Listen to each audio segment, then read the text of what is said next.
It's 19 minutes past 8, breakfast on a Monday morning. Thanks for joining us. Recently, the biggest international study on childhood asthma revealed a link with paracetamol.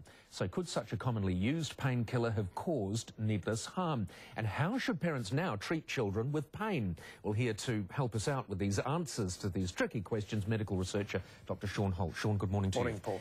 I mean, this is a major worry, isn't it? Because paracetamol has been seen by parents for eons now as ultra safe. That's right. But the message from the study is that you shouldn't give it too much. Probably like any medication, really. You know, like antibiotics, you shouldn't use them. It's hard, though, isn't it? Because what's too much? Exactly. And I would be as guilty as anyone. My 7-year-old boy, Ryan, has had a lot of paracetamol. If he's slightly under the weather or not quite right, you just give paracetamol. The message from the study is we need to change that now. It's still the painkiller of choice for children. It's way better than aspirin for another reason. Yeah, so do not replace paracetamol with aspirin. Definitely not. However, just reserve it for when the child's got severe pain, or as the WHO recommend, a high fever over 38.5 degrees. All right, tell me about the study. How credible is it? It's basically as good as you can get. It was over 200,000 children in 31 countries. There is an even better study you could do in theory, which is getting thousands of children giving half paracetamol, half not paracetamol. But there's all sorts of issues with that. So, you know, you can be very, very confident in these results. All right, so what has the study shown? It's shown obviously a link between asthma. Is the paracetamol in some way breaking down the immune system? Well, the study didn't look at that, but there is a known possible mechanism. And you know that antioxidants are good for you. Well, it seems to have the opposite action of an antioxidant, leading to oxidative damage in the lungs.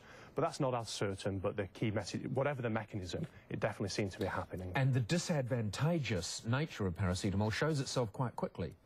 That's right, and it's not just asthma. In the media, which I must say was reported very, very well. I knew the study was coming out. I was worried that it was going to cause chaos, and a lot of people are still worried out there. You know, they've heard about paracetamol and asthma. What's the problem? Although it was well reported.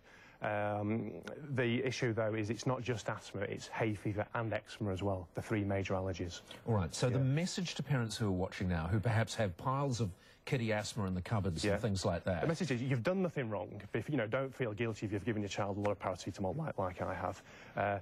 But only use it when you really, really have to. Severe pain or severe infections greater than 38.5, not all the time if the child's just a bit off. I mean, is this a message really that people need to learn, not just for the way they deal with children, but the way they deal with themselves and adults? You know, that, I mean, are we as a society too willing to medicate with these chemicals? That's right. Nothing's ever perfectly safe. So, you know, they're handy to have in your locker to use when needed, but just don't use them all the time. All right. And the message is if the child is not desperately ill, or if there is that sort of fine line, err on the side of caution. Yeah, it's subjective. Yeah, you don't want a child who's severely ill with a high infection not getting paracetamol.